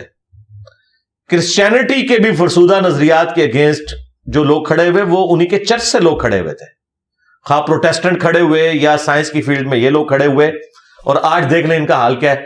اتنے سے ایک ملک کے اندر ہے جو ہمارے جیلم شہر سے بھی چھوٹا ہے, ویٹیکن سٹی, یہ ان کی ٹوٹل اوقات ہے. کدھر پوری دنیا میں صلیبی جنگیں پوپ کے آرڈر سے نکلتی تھی, اور کہاں آج یہ حالت ہے کہ اس کی بات بھی سننے کے لیے کوئی روادار نہیں ہے. یہ ان کے ساتھ ہو جانا ہے, مولویوں کے ساتھ اور ان کے اندھے فالوورز کے ساتھ. ہم اللہ کا شکر ہے اپنی کوشش کر رہے ہیں. ہم اپنے اسٹوڈنٹس کو کہیں گے آپ پیسیو ریزسٹنس جاری رکھیں, بس صرف کالج کا انتظار کریں. کالج میں تو نہ ایک چرسی پوڈری بچہ قابو آتا ہے اپنے ماں باپ کے, تو آپ تو پہلے ہی دین کے اوپر ہیں. ہاں, تو ماں باپ آپ سے زبردستی کچھ نہیں کروا سکتے. ہاں لیکن یہ یاد رکھیں جو ہیومن ڈگنیٹی ہے وہ وائلیٹ نہیں ہوگی. وہ تو قرآن میں ہے کہ اگر ماں باپ مشرک بھی ہیں نا, دنیا میں معروف طریقے سے ان کے ساتھ چلنا ہے, لیکن ان کا کہنا نہیں ماننا اس معاملے میں, باقی دنیاوی معاملات میں ماننا ہے. ہمارے اسٹوڈنٹس لائف سٹوریز میں آ کے بتا رہے ہیں, وہ کہتے ہیں کہ جی انجینئر صاحب سے پہلے تو ہم ماں باپ کی عزت نہیں کرتے تھے, اچھا انجینئر صاحب سے پہلے ہم نماز نہیں پڑھتے تھے, اب تو ہم زیادہ پریکٹسنگ مسلمان ہیں, زیادہ ہم اچھے طریقے سے اپنے ماں باپ کے ساتھ بہیو کرتے ہیں. تو اللہ کا شکر ہے ہم بدتمیز نہیں بنا رہے, ہم نبی علیہ السلام کے ساتھ ان کو جوڑ رہے ہیں. ٹھیک ہو گیا سر. کسی بات کو صحیح ماننے کے لیے صحیح سند کا ہونا کتنا ضروری ہے؟ ضروری ہے جی, قرآن و سنت سے تو اس کی دلیل ہونی چاہیے, ریلیجن کے پوائنٹ آف ویو سے. باقی جو دنیاوی معاملات ہیں اس میں بھی ظاہر ہے جب تک کوئی چیز ثابت نہیں ہوگی تو آپ کوئی نظریہ اڈاپٹ نہیں کر سکتے. آپ نے مجھ سے ایک پولیٹیکل لیڈر کے بارے میں سوال کیا کہ انہوں نے جنت کا سرٹیفکیٹ بانٹ دیا, تو میں نے دیکھا نہیں مانا. میں نے کہا کہ یہ آج کل اڈوب فوٹو شاپ میں کچھ بھی ہو سکتا ہے. ہاں کوئی ویڈیو سامنے آ جاتی ہے اور اگر کوئی ذہین بندہ ہے جسے یہ پتا ہے کہ یہ آرٹیفیشیل انٹیلیجنس کے ذریعے چیز نہیں بنائے گی بلکہ اوریجنل ویڈیو ہے, تو وہ تو فیصلہ کر سکتا ہے. تو اس کے لیے یہ چیز ضروری ہے. اور قرآن میں اللہ تعالیٰ نے حکم فرمایا وَلَا تَقْفُ مَا لَيْسَ لَكَ بِهِ عِلْمٌ إِنَّ السَّمْعَ وَالْبَصَرَ وَالْفُؤَادَ كُلُّ أُولَٰئِكَ كَانَ عَنْهُ مسؤولا. انسان کسی چیز کی پیروی اس وقت تک مت کر جب تک کہ اس کے بارے میں ڈیفینیٹ علم نہ حاصل کر لے. بے شک کان, آنکھ اور عقل, دل ہو یا دماغ, اس کے بارے میں تم سے پوچھا جائے گا یہ انسٹرومنٹ یوز کیوں نہیں کیے. اسلام توہمات میں بالکل بلیو نہیں کرتا. دلیل کی بنیاد کے اوپر آپ نے چلنا ہے. اگر دلیل ہوگی تو پھر آپ نے ایکسپٹ کرنا ہے, ادروائز اس چیز کو ریجیکٹ کریں گے آپ. سر جو اسلامی فرقے اس وقت بنے ہوئے ہیں اوور آل, اگر ان میں سے اگر کمپیریزن کیا جائے تو کون سا فرقہ بہتر لگتا ہے آپ کو؟ دیکھیں فرقہ اس طرح خرابیوں کی اگر آپ انٹینسٹی کو دیکھیں, ہر بندے کی سینسٹیوٹی کا لیول ڈفرنٹ ہے. کسی کے لیے عقیدہ توحید سینسٹیوٹی ہے, کسی کے لیے ختم نبوت کا عقیدہ زیادہ سینسٹیو ہے, کسی کے لیے صحابہ کرام کا معاملہ, کسی کے لیے اہل البیت کا معاملہ. اس اعتبار سے کل حزب بما لدیہم فرحون, ہر فرقہ اس کے اوپر خوش ہے جو اس کے پاس ہے. تو یہ ڈپینڈ کرتا ہے کہ کس شخص کی سینسٹیوٹی کا لیول کیا ہے. ہاں قرآن و سنت کی روشنی میں اگر آپ اس وقت جتنے اسٹیبلش فرقے ہیں نا, میری نظر میں اہل حدیث کا جو ایک منہج ہے وہ قرآن و سنت کے سب سے زیادہ قریب ہے, بشرطے کہ وہ خود بھی اس کے اوپر عمل کریں. بعض جگہ انہوں نے خود بغاوت کی ہوئی ہے. اہل حدیث فرقے کی بات نہیں کر رہا, اس میں تو بہت خرابیاں ہیں.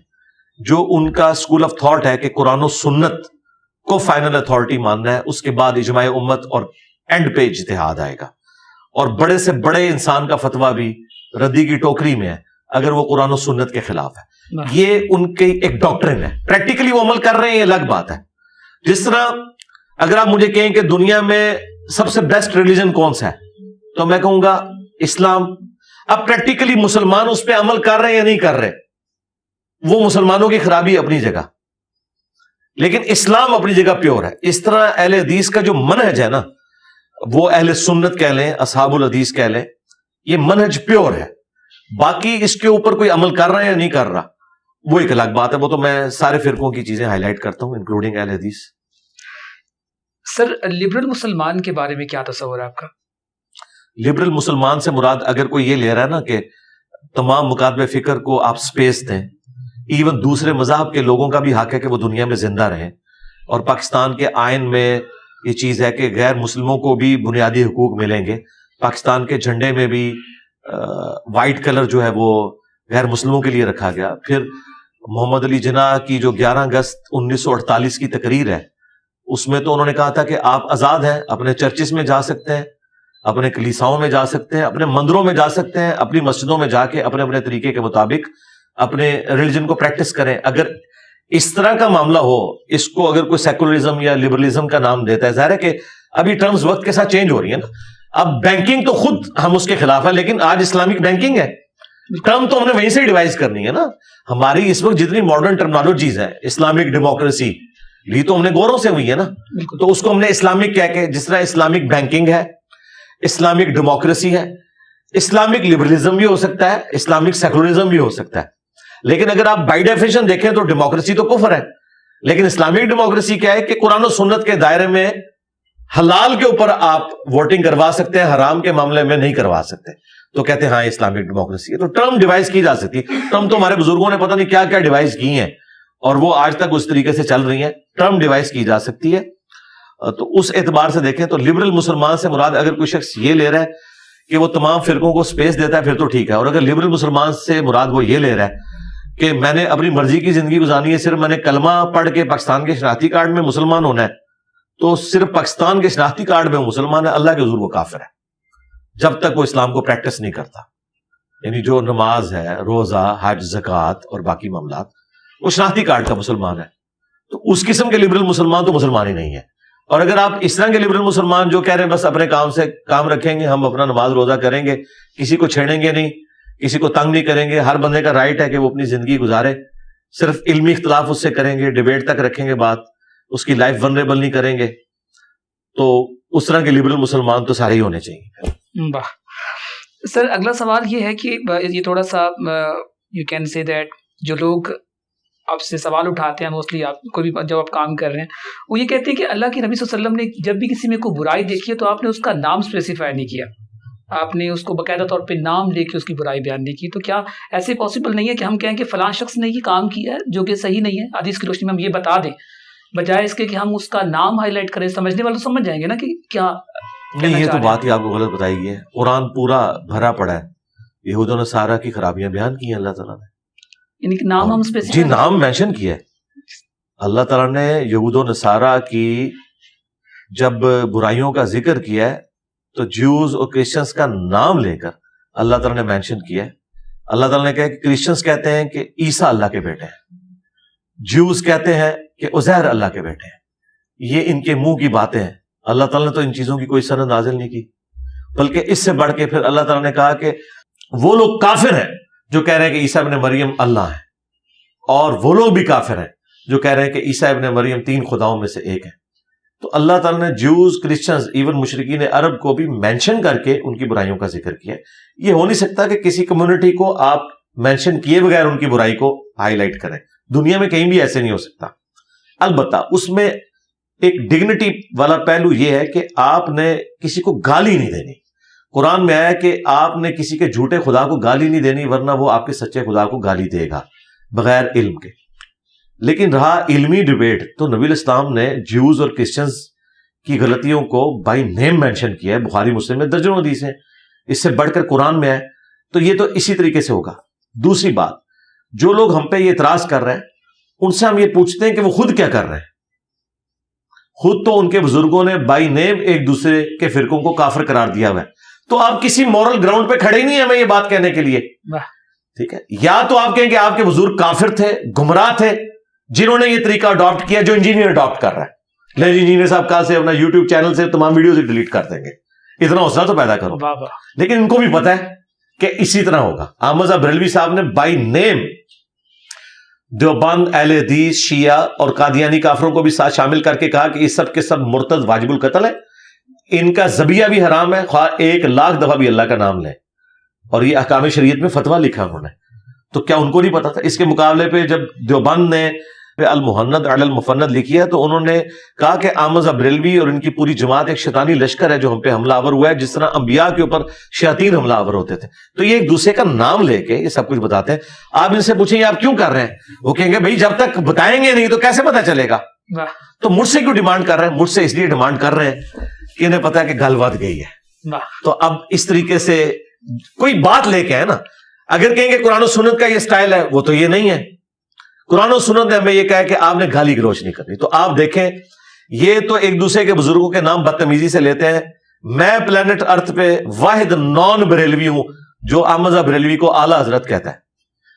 اہل حدیث اور دیوبند کہتے ہیں کالا حضرت، اعلیٰ حضرت نہیں کالا حضرت۔ اور دیوبندی اشرف تھانوی صاحب کو حکیم الامت کہتے ہیں، بریلوی کہتے ہیں مریض الامت۔ یہ تو گالی کے بغیر بات ہی نہیں کرتے۔ اپنے بزرگوں کو رحمت اللہ علیہ، دوسروں کے بزرگوں کو مرحوم کہتے ہیں، ٹھیک ہے؟ ہمارے استاد غلام سعود سعیدی صاحب نے شرح صحیح مسلم میں جتنی دفعہ اشرف تھانوی صاحب کا ذکر کیا نا، تو شیخ اشرف علی تھانوی لکھا ہے، مولانا اشرف علی تھانوی نہیں لکھا، کیونکہ مولانا ایک ریسپیکٹیبل چیز تھی۔ اپنے علماء کو مولانا کہہ کے وہ لکھتے ہیں، لیکن اشرف تھانوی کو لکھتے ہیں شیخ اشرف علی تھانوی۔ اب ہمیں تو پتہ ہے نا کہ یہ کیا کر رہے ہیں، ان کی جو چلاکیاں ہوشیاریاں ہمیں تو پتہ چل رہی ہوتی ہیں کہ یہ اس وقت کیا تقیہ کر رہے ہیں۔ تو یہ ڈیمانڈ ان کی بالکل غلط ہے کہ بائی نیم مینشن نہ کریں، اور یہ بھی ڈیمانڈ غلط ہے کہ آپ اچھائی کو اتنا بیان کریں کہ برائی ختم ہو جائے۔ نہیں، قرآن نے دونوں باتیں بتائی ہیں، امر بالمعروف ونہی عن المنکر۔ کیا نبی علیہ السلام نے صرف نکاح کے اوپر زور دیا ہے یا بدکاری اور زنا کی مذمت بھی کی ہے؟ کیا قرآن نے صرف نکاح کی ترغیب دلائی ہے یا ساتھ زنا کی بدکاری کی مذمت بھی کی ہے، بائی نیم مینشن کر کے کیا نا؟ تو یہ جذباتی ڈاکٹرین ہے۔ دیکھیں میں آپ کو ایک اور مثال دیتا ہوں، آپ کے 14 طبق روشن ہو جائیں گے، بلکہ 28 طبق۔ ہمارے اس معاشرے کے اندر اس چیز کو بدتمیزی سمجھا جاتا ہے کہ آپ کسی کے دروازے پہ نوک کریں اور وہ اندر ہونے کے باوجود رسپانس نہ کریں، جبکہ اسلام میں ایتھکس ہی یہ ہیں کہ اس بندے کا رائٹ ہے کہ وہ رسپانس کرے یا نہ کرے۔ بخاری مسلم میں حدیث ہے کہ دروازہ نوک کرو یا آواز دو۔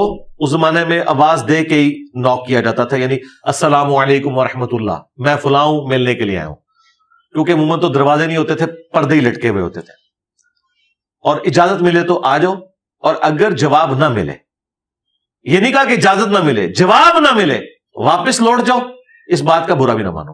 اور یہ بخاری میں ہوا ہے کہ ایک صحابی کو حضرت عمر نے بلایا تو حضرت عمر پردے کے پیچھے چھپ گئے، اس نے 3 دفعہ کہا کہ کیا میں اندر آ سکتا ہوں، السلام علیکم۔ حضرت عمر نے کوئی جواب نہیں دیا، ان کو نہیں پتا تھا کہ حضرت عمر پیچھے ہے چھپے میں۔ 3 کے بعد وہ واپس چلے گئے، حضرت عمر پیچھے ہے، انہوں نے کہا کہ میں نے تمہیں بلایا تھا۔ ان کا نبی الاسلام نے تو ہمیں یہ تعلیم فرمایا کہ 3 دفعہ کہنا ہے، جواب نہیں ملا تو ان کا جب میں نے بلایا تھا تم نے اندر آئے، ان کا میں اس طرح نہیں اندر آ سکتا، آپ کے حرم میں تو داخل نہیں ہو سکتا۔ اور 3 کے بعد یہاں کیا کرتے ہیں، 50 مس بیلیں کرتے ہیں۔ بھائی ایک مس بیل کافی ہے، اگر مجھے خواہش ہوگی میں اٹینڈ کروں گا، میں رسپانس نہ کروں، یہ میرا رائٹ ہے۔ اس طرح میرا رائٹ ہے کہ میرے دروازے پہ بھی کوئی آئے اور وہ کہ میں آپ سے ملنا چاہتا ہوں، میں یہ بھی بتانے کا پابند نہیں ہوں کہ میں آپ سے مل نہیں سکتا۔ یہ جو اکثر لوگ کہتے ہیں نا کہ جی بتا دو گھر میں کوئی نہیں ہے، یہ بھی بتانے کی ضرورت نہیں ہے۔ اسلام یہ کہتا ہے کہ بس وہ 3 بار بیل دے اور جائے، کیونکہ یہ میرا رائٹ ہے، کیونکہ میں پبلک اکاؤنٹ ہولڈر نہیں ہوں، میں ایک عام آدمی ہوں۔ پبلک اکاؤنٹ ہولڈر تو یہ کہہ سکتا ہے جو ملازم ہے، وہ بھی دفتر کے آتا ہے، گھر میں تو آپ اس کو نہیں کریں گے نا۔ تو یہ ہے وہ ایتھکس جو ہمیں اسلام نے سکھائی ہے، لیکن ہم ایتھکس یہ سمجھتے ہیں کہ اس طریقے سے ہو کہ جب بھئی آپ کی ذمہ داری ہے کسی کو بھیج دو، یا کم از کم اندر سے کہو کہ میں مل نہیں سکتا، یا بچہ بھیجو۔ اسلام کہتا ہے اس کی کوئی ضرورت نہیں ہے۔ تو ہم نے یہ چیز لرن کرنی ہے. اب دیکھیں ہمارے پاس تو بیسک کئی چیزوں میں ایتھکس موجود ہی نہیں ہے. ہم سے زیادہ گوروں میں ایتھکس ہے. میں نے خود یعنی گوروں کو چائنیز کو دیکھا ہے, بڑے سے بڑا بھی آفیسر ہے, وہ اپنے لیے یہ آنر فیل کرتے ہیں کہ اگر آپ دو جا رہے ہیں نا اکٹھے اور آگے کوئی دروازہ آ گیا تو وہ ایک سٹیپ آگے کر کے دروازہ کھولے گا. ٹھیک ہے, وہ یہ نہیں دیکھے گا کہ اسٹاف کا بندہ ہے, یہ آفیسر ہے, میں سینئر ہوں, نہیں, وہ آنر فیل کرتے ہیں اس کے اندر. اور یہاں پہ تو پیر جو ہیں وہ گاڑی سے نیچے نہیں اترتے. پولیٹیکل لیڈرز کو آپ دیکھیں, ان کا شبشبا کتنا ہوتا ہے, ان کے لیے کس طرح قالین بچھائے جاتے ہیں. یہ اپنے لیے کتنی یعنی انہوں نے خود ساختہ قسم کی معاملات کیے ہیں. سر اگلا سوال یہ ہے کہ مسئلہ فلسطین کا حل ممکن ہے, اور کیا افواج جو ہیں, مسلم افواج ہیں, وہ اس میں کیا کردار ادا کر سکتے ہیں؟ افواج نہیں, سب سے پہلے تو مسلمانوں کے حکمران جو جن کی بات بھی ہوگی دنیا میں, افواج کو تو دنیا نہیں مانے گی نا. دنیا یہاں پہ موسٹلی یہ ہوتا ہے نا اتھارٹیز ان کی وجہ سے, بے شک اتھارٹی ہونا, یہ یہاں جتنی مرضی اتھارٹی اپنی دکھاتے رہے, دنیا نہیں ان کی بات سنتی. دنیا ان ملکوں کی بات نہیں سنتی جہاں پہ وہاں کا آرمی چیف یا کوئی ڈکٹیٹر ان سے بات کرے. وہ کہتے ہیں جاؤ بندہ لے کے آؤ یار. ٹھیک ہے, یہ ہمارے ملک میں ہے کہ ڈیفنس منسٹر کی کوئی اوقات نہیں ہے. امریکہ کے ڈیفنس منسٹر جو ہے وہ ایک چٹکی میں آرمی چیف, نیول چیف کو فارغ کر سکتا ہے. ٹھیک ہے نا, وہاں تو بھائی ڈیموکریٹک ویلیوز ہیں, وہ ان لوگوں کے ساتھ بات نہیں کرتے. وہ کہتے ہیں لاؤ اپنا بڑا لے کے آؤ, جس بڑے کو عوام نے چنا ہو. یہاں کوئی ویسے ہی کوئی بڑا بنتا رہے تو لاتا بات ہے. جس طرح یہاں پہ مولوی اپنے آپ کو بڑا پھوپھا سمجھتے ہیں, لیکن جب گورا اسلام کو اسٹڈی کرتا ہے وہ مودودی صاحب کو پڑھتا ہے. وہ کہتا ہے ان جاہلوں کو پڑھنا ہے جن کو بیسک ٹرمنالوجیز کا نہیں پتا. ہم اس کو پڑھیں گے جسے پتا ہو کارل مارکس کون ہے, جسے لینن کا پتا ہو, جس نے سوشلزم کو کمیونزم کو بھی اسٹڈی کیا ہو. پھر اس سے بات کرتے ہوئے بھی ہم اچھے لگتے ہیں کہ وہ پھر ہمیں جب سمجھائے گا کہ اسلام کیا ہے اور یہ کیا ہے تو ہمیں سمجھ آئے گی. یہ لوگ ویسے کہتے رہے مفتی اعظم پاکستان. ٹھیک ہے, مفتی اعظم پاکستان تو بھائی مودودی صاحب ہیں, مرنے کے بعد بھی اور اپنی زندگی میں بھی. یہ جتنا مرضی اپنے آپ کو بڑا کر لیں, دنیا میں ان کو کوئی عالم ماننے کے لیے تیار نہیں. اس طریقے سے ان کی بھی یہی حالت ہے. یہ آپ چھوڑ دیں, وہ پرائم منسٹر سے بات کرتے ہیں, جو ملک کا کنٹری ہیڈ تو وہ ہے جو عوام کا نمائندہ. تو ان کی ذمہ داری ہے OIC کے پلیٹ فارم کے ذریعے ان معاملات کو آگے لے کے چلیں. اور اس میں میں نے تو کہا ہے کہ جو 5 اسلامک ملک ہیں, پاکستان, سعودی عرب, ایران اور ترکیے اور ملیشیا, ان کو فرنٹ سے لیڈ کرنا چاہیے. افغانستان کو ظاہر وہ نہیں مانیں گے, ان کو تو ایز اے ملک بھی انہوں نے اس طرح تسلیم نہیں کیا ہوا, تو ان کو تو یہ نہیں مانیں گے. رہ گئے باقی جو ملک ہیں, ان کے بڑوں کی ذمہ داری ہے کہ وہ کریں. اور رہ گئے پرائم منسٹر کا حکم آرمی چیف مانتا ہے نہیں مانتا, لیگلی تو وہ پابند ہے. پرائم منسٹر اپنے اندر جرت پیدا کرے نا, تو آرمی کیوں نہیں مانے گی؟ یہ پرائم منسٹر کا کام ہے, الیکٹڈ پرائم منسٹر کا کام ہے. یہ جرت دکھاتے نہیں ہے تو ٹھیک ہے, پھر پوسٹ چھوڑ دیں. اگر کوئی ایکٹیویٹی اس حوالے سے پرفارم کرنی ہے, میں نہیں کہہ رہا کہ کریں, انہوں نے خود اپنے معاملات کو دیکھنا, یہ ان کی فیلڈ ہے, وہ زیادہ بہتر طریقے سے سمجھیں. دیکھیں سعودی عرب نے اس وقت فوجیں مانگی تھی نا یمن کے معاملے میں, تو ٹھیک ہے, پاکستان کی پارلیمنٹ نے ڈیسائیڈ کیا ہم نے اپنی فوج نہیں بھیجنی. سعودی عرب اس کے بعد ناراض ہو گیا پاکستان سے, لیکن کنسنسس کے ساتھ ڈیسائیڈ ہوا تھا. ٹھیک ہے, اور یہ سیولین قیادت نے ڈیسائیڈ کیا تھا. فوج کبھی بھی پاکستان کی فوج سعودیہ اور امریکہ کے ساتھ نہیں بگاڑتی, کیونکہ ان سے ڈائریکٹ چندہ لیتے ہیں, کھاتے مراد یعنی اس کے اوپر لگاتے ہیں اپنے ادارے کے اوپر, اس لیے یہ ان کے ساتھ نہیں بگاڑتے. تو فوج اس وقت اس حق میں نہیں تھی, لیکن بہرحال سول گورنمنٹ نے ڈیسائیڈ کیا تو سارے ان کے ساتھ کھڑے ہوئے. ٹھیک ہے, ان کا ٹھیک ہے, تو پرائم منسٹرز کا کام ہے کہ وہ ہمت دکھائیں. سر اسرائیلی مصنوعات جو ہیں کہا جاتا ہے کہ ان کا بائیکاٹ کریں, تو اس بائیکاٹ سے اسرائیل کو زیادہ نقصان ہوگا جو مقامی جو لوگ یہاں پہ ہیں جو یہ کام کریں؟ جیسے پیپسی میں ہزاروں لوگ ایسے موجود ہیں جن کا روزگار اس کے ساتھ جڑا ہوا ہے. ایسی بہت سی کمپنیز ہیں پاکستان کے اندر جو یہاں پہ موجودہ بہت سے لوگوں کا روزگار سے جڑا ہوا ہے. تو اس کے بائیکاٹ کرنے سے مقامی لوگوں کو زیادہ نقصان پہنچے گا یا پھر اسرائیل کو زیادہ نقصان پہنچے گا؟ اسرائیل کو تو رتی برابر کو نقصان نہیں پہنچے گا. یہ بے وقوف ہے, ان کو سمجھ ہی نہیں ہے. اور دوسرا یہ جو مولوی آپ کو یہ کہہ رہے ہیں نا, ابتدا ان سے کرتے ہیں. ہم چلاتے ہیں مہم, سارے مولویوں کے اسمارٹ فون لیتے ہیں اور کیمرے میں ویڈیو بنا کے نا ان کے اوپر پتھر مار کے ان کو توڑتے ہیں اور کہتے ہیں یہ دیکھیں مولانا نے سب سے پہلے اپنی قربانی دی ہے. پیپسی تک تو میں نے ان کو پہنچنے نہیں دینا. اس کا یہ مطلب نہیں ہے کہ میں کوئی کولڈ ڈرنکس کے حق میں ہوں. میں تو پیپسی پیتے ہی نہیں ہوں, نہ کوک. میں تو کولڈ ڈرنکس اور بیکری کی چیزیں تو میں استعمال ہی نہیں کرتا, تو مجھے تو کوئی انٹرسٹ نہیں. لیکن میں یہ بتانا چاہ رہا ہوں کہ اگر یہ مخلص ہے نا, تو کتنے علماء ہیں بائیکاٹ کرنے والے, انہوں نے اپنا موبائل توڑا ہے. یہ ساری ٹیکنالوجی ان کی ہے. پھر اس سے بڑھ کر اسرائیل کا سب سے بڑا سپورٹر تو امریکہ ہے اس وقت. $40 بلین ہر سال وہ دیتا ہے اسلحے کی مد میں. ابھی اس جنگ کے لیے $100 بلین انہوں نے مختص کیے ہیں اس جنگ کے لیے اسرائیل کو. تو امریکہ کی تو ساری پروڈکٹس کا بھی بائک آؤٹ ہو جائے گا, تو یہ اپنے ہی بائک آؤٹ کریں گے. انہوں نے جو کپڑے پہنے ہوئے ہیں نا, یہ بھی کسی نہ کسی درجے میں اسرائیل اور امریکہ کے ساتھ جڑے ہوئے ہیں. تو ٹھیک ہے, پتے پہنے اور یہ جنگلوں میں چلے جائیں, چھوڑے ہماری جان. اس طرح نہیں ہوتا. نہ کہیں پہ یہ اس بائک آؤٹ کا کوئی فائدہ ہوتا ہے, نہ کسی کا جھنڈا زمین پہ لگانے سے, نہ اس کے اوپر کوئی چیز چڑھانے سے, نہ کسی کے پتلے کو آگ لگانے سے کچھ ہوتا ہے. بھائی آپ نے کرنا ہے تو یہ کریں کہ آپ بھی تعلیم میں اتنا اوپر جائیں کہ آپ کے پاس بھی نوبیل پرائز آئیں, آپ دنیا کو کنٹریبیوٹ کریں, دنیا کو لیڈ کریں. آپ F-16 کے اوپر رو رہے ہیں, ان کے پاس F-35 ہے. 16 دونی 32 تے وچ 3 اور جمع کر لو.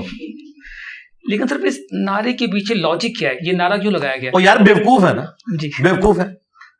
اور آپ کو جذبات کے پیچھے, تو جہاں یہ نعرہ لگا ہو نا, آپ نیچے لکھیں علماء کرام سے گزارش ہے اپنا موبائل فون توڑ کے اس کی ویڈیو ریل ٹائم جاری کریں تاکہ ہمارے ایمان میں اضافہ ہو. واہ, اور ٹائم قیامت تک ہے. سر سعودی عرب اور ایران کا فلسطین ایشو پر کیا فائدہ ہے؟ یعنی کہ کیا یہ سب اسلامی اخوت کے تحت اس کا حل چاہتے ہیں یا بس کوئی مفاد کے تحت سب کچھ ہو رہا ہے؟ سعودیہ تو مفاد کے تحت کر رہا ہے کیونکہ اس کی تو مجبوری ہے عرب کے حق میں بولنا.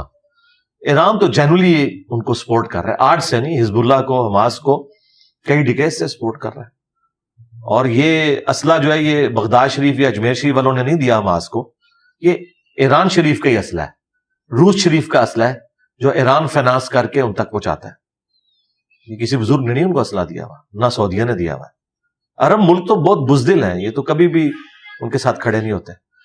1967 کے بعد جب سے انہیں مار پڑی ہے تو ان کا تو ڈنگ ہی اسرائیل نے نکال کے رکھ دیا.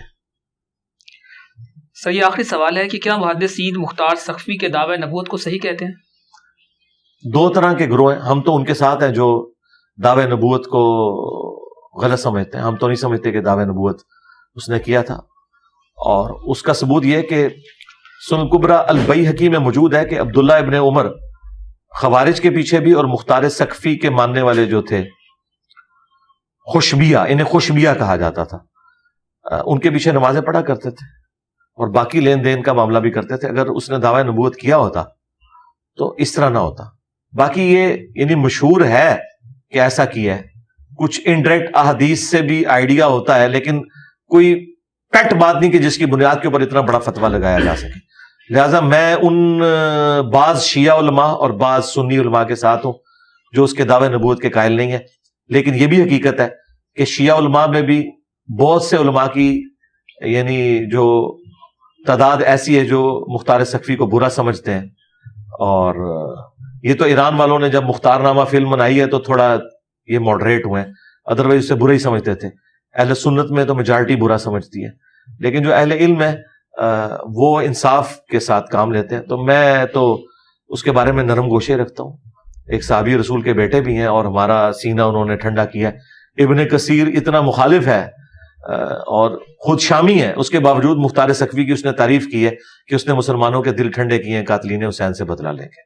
سر آپ کا بہت شکریہ کہ آپ نے اپنے قیمتی وقت سے, اور خاص طور پہ جتنے لوگ سن رہے ہیں میں امید کرتا ہوں کہ وہ اس سے مستفید ہوں گے. اگر آپ کے پاس کوئی سوال مزید موجود ہے جو آپ پوچھنا چاہتے ہیں تو آپ اپنا سوال کمنٹ باکس میں چھوڑ سکتے ہیں. ہم دوبارہ انشاءاللہ اگر موقع ملا تو ہم وہ تمام سوالات پوچھیں گے تاکہ آپ لوگوں تک وہ اصل ریئل جو نالج ہے وہ آپ تک پہنچ سکے. کیونکہ بہت سی چیزیں ہیں جیسا کہ آپ لوگ اس کو بخوبی جانتے ہیں کہ کتنے فرقے بن چکی ہیں اور لوگوں کا اپنا ایک کانسیپٹ ہے. ہر شخص جو ہے وہ اپنا چورن بیچ رہا ہے. اس کے پیچھے اوشو نے بڑی خوبصورت بات کہی تھی, اس نے کہا تھا کہ ہر شخص کی قیمت ہے, ہر شخص بکاؤ ہے, شرط یہ ہے کہ آپ اس کی من مانی قیمت لگائیں. تو آپ کو پاکستان میں اندر خاص طور پہ یہ ایک proper Islam you can say مذہب جو ہے وہ ایک بزنس بن چکا ہے, ایک ریلیجن. آپ نے دیکھا یہاں پہ لوگ سائیکل پہ آتے تھے اور وہ کیسے پراڈو تک کا ان کو سفر کیا. تو کوئی بھی سوال آپ کے پاس موجود ہے تو آپ اپنا سوال کمنٹ باکس میں چھوڑ سکتے ہیں. آپ کو بہت شکریہ. اللہ نگہبان. جزاک اللہ خیر.